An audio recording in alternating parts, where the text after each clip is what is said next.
By the end of this video, you'll see many of the apps and platforms you use every day for what they really are. Digital puppet masters pulling invisible strings. Those satisfying pings and notifications celebrating achievements. Classic psychological tactics borrowed from casinos. The friendly scoreboards and progress bars, carefully designed to turn your attention into quantifiable data. That elusive perfect score or top status, a carrot on a stick that keeps you chasing without ever truly arriving. These digital systems use the same psychological hooks that keep gamers glued to screens or gamblers at slot machines. Variable rewards, social pressure, and endless progression systems. But here's the twist. While games openly admit their entertainment, these platforms disguise their manipulation as productivity, social connection, or self-improvement. The points accumulate, but the game never ends, and you might not even know you're playing. Every time you open an app, you could be entering a system designed to score, rank, and influence your behavior in ways you don't see.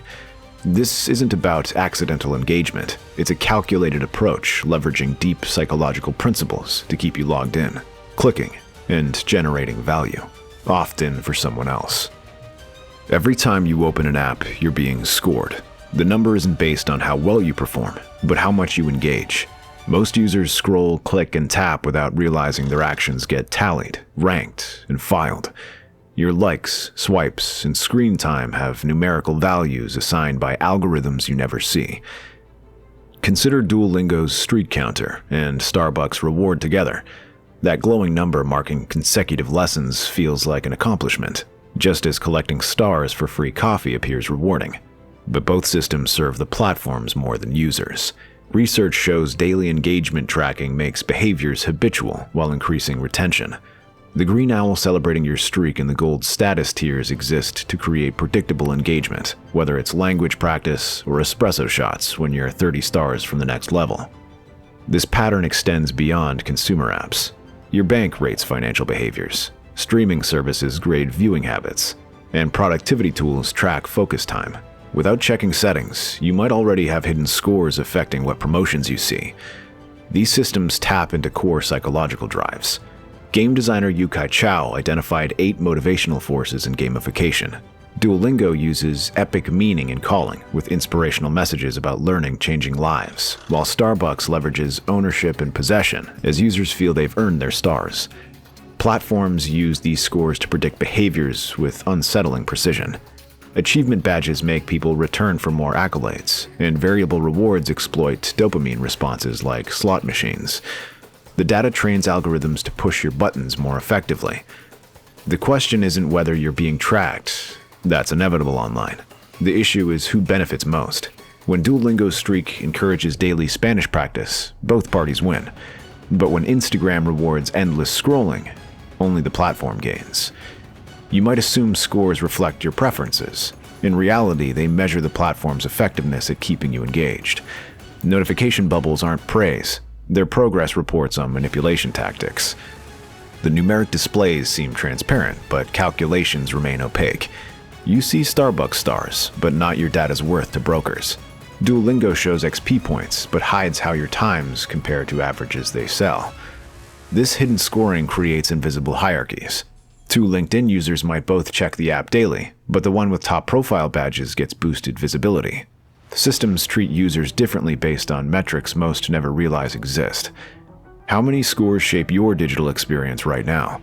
These numbers alter reality by filtering what opportunities reach you, and you agree to all of it by chasing one more achievement badge. The same psychological tricks that keep gamblers at slot machines operate in your favorite apps. They don't use coins or levers, but the wiring in your brain responds the same way. This is operant conditioning perfected by behavioral psychologists and product designers. Picture Sarah checking her phone first thing in the morning. She doesn't know if her late-night post got 3 likes or 300. That uncertainty makes her thumb tap Instagram before her feet hit the floor. Just as a slot machine's unpredictability keeps gamblers coming back, the thrill of an unexpected notification drives compulsive checking. Variable rewards trigger our strongest dopamine responses. Research shows this chemical spike is higher when anticipating possible Instagram likes than receiving guaranteed daily bonuses in games. Nike Run Club exploits this with surprise badges for achievements like running in bad weather. Starbucks randomly awards bonus stars, making customers check balances obsessively, even when far from a free drink. These systems create reflexive habits. One study found tappable reward icons alone increased app usage by 30% within weeks. Morning Instagram checks stopped being choices and became automatic rituals. The addiction loop completes when actions feel necessary rather than conscious. Unpredictability prevents adaptation. Fixed rewards lose appeal as expectations adjust, but variable rewards maintain potency indefinitely. This explains why people chase unpredictable likes years after joining platforms, while predictable features become background noise. The costs are real. Excessive social media use links to impaired attention spans and increased anxiety in users preoccupied with random validation. When platforms profit from engagement rather than well-being, engineered habits often override healthy motivation. Running becomes about badges rather than movement. Social interactions transform into like-counting exercises. Psychological triggers aren't inherently bad, but their application deserves scrutiny. Understanding how gamification hijacks learning processes helps recognize manipulation. Your awareness remains the only safeguard against systems designed to bypass rational decision-making. Leaderboards transform communities into arenas where every interaction becomes a quantified score in someone else's engagement game. Platforms weaponize our natural tendency for social comparison, turning relationships into data points. LinkedIn's skill endorsement system exemplifies this. Each endorse click seems like professional courtesy, but the platform designed it to create reciprocal obligations. Seeing colleagues accumulate hundreds of endorsements pressures participation. Research shows these mechanics increase user activity by 40% as people chase perceived professional standing. Peloton makes the manipulation visceral. Your screen displays your exact rank among thousands. Knowing 1,203rd place pushes harder than calories burned alone. Riders admit exceeding safe limits when overtaken by strangers, a pressure no instructor could command directly. Even energy-saving apps play this game. Simple Energy's neighborhood electricity rankings appear positive, but users check compulsively to avoid being the worst consumer. The app could show individual savings, but competition drives engagement. Workplaces replicate this with Employee of the Month programs. Public rankings shift focus from meaningful work to chasing visible metrics. Employees alter workflows to game systems that quantify their worth. Nike Plus Run Club merges fitness with social validation. Challenges turn personal runs into public performances. Studies show users experience more negative self-comparison than non-trackers, yet keep using the system that fueled inadequacy. eBay engineered this psychology early. Countdown timers and 12 people watching notifications manufacture scarcity, compelling bidders to outpay strangers for readily available items. Nissan's CarWings app rank drivers' performance, making commuters alter routes for bronze, silver, or gold badges rather than efficiency.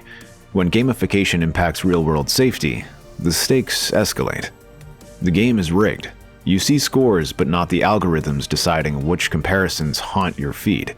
Your competitors don't know they're in your game, just as you unknowingly participate in millions of others. These loops prioritize platform metrics over genuine interaction.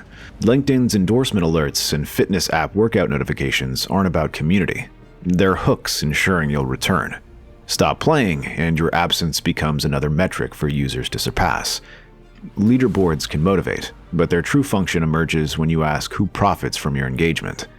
Every badge, every ranking exists to make the platform indispensable, turning life's moments into data points in an endless competition you didn't consent to join. The modern workplace has become a quantified game where every action gets scored. Employees now navigate systems designed to track, rank, and manipulate their behavior through carefully designed rewards. Consider Sarah, a customer service rep who prides herself on thoughtful solutions, only to watch her performance metrics drop when she spends extra time helping a frustrated caller. The system rewards quick ticket closures, not quality interactions. Microsoft's language quality game exemplifies this shift. Employees earn points for correcting software translations, turning volunteer work into an unpaid quality control mechanism.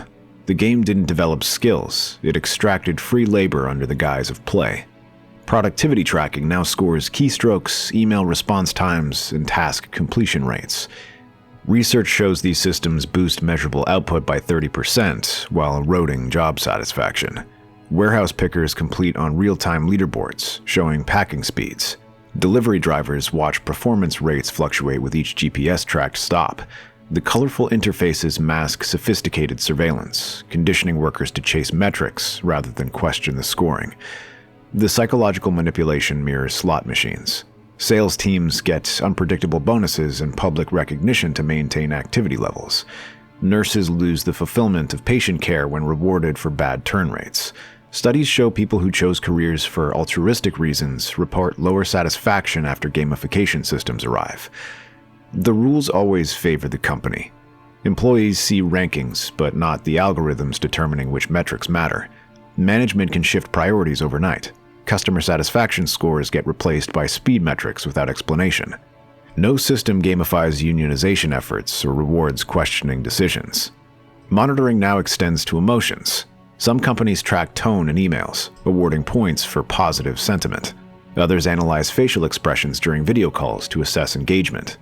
What gets labeled as well-being initiatives often function as additional data collection. When every achievement becomes a data point, workers internalize these scores as self-worth.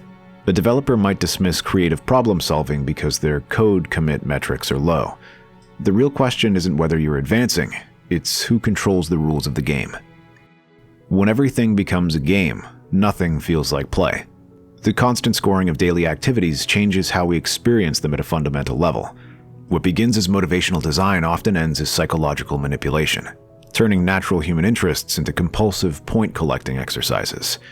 Take Sarah, a high school student who initially enjoyed algebra. When her school introduced Alley-Oop's gamified math platform, she thrived on badges and leaderboard rankings.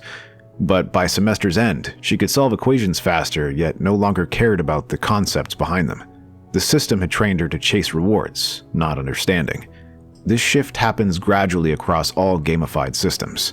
Fitness trackers turn health awareness into step count obligations. Reading apps transform leisure into streak maintenance. Language platforms make fluency a numbers game. Activities that should feel rewarding now require digital validation.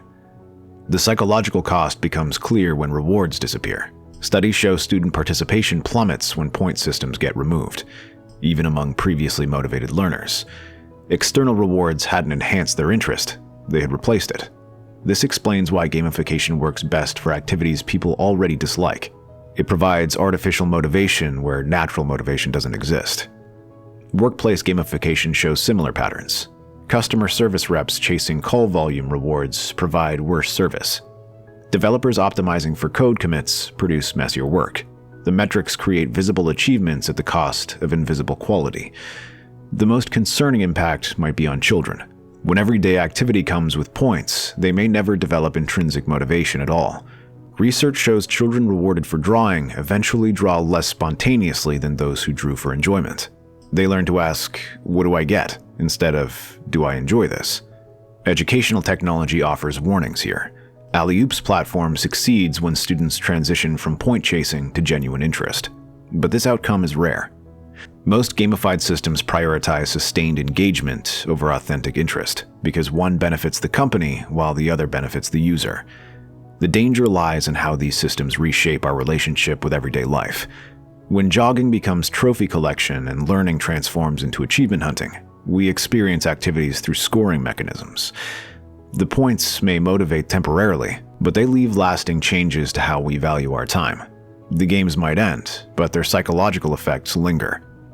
Gamification systems exist to extract value from your behavior, your attention, data, and compulsive engagement. The streaks, points, and leaderboards weren't designed for your benefit, but to keep you playing. Recognize when you're being played. While not all games are bad, question rules that serve others' interests. That streak you maintain, the points you chase, they're invisible strings pulling you towards someone else's profit. The next time you feel that pull, pause. Ask, who wins this game? Then act. Close the app. Skip the reward. Break the cycle. Your attention is precious.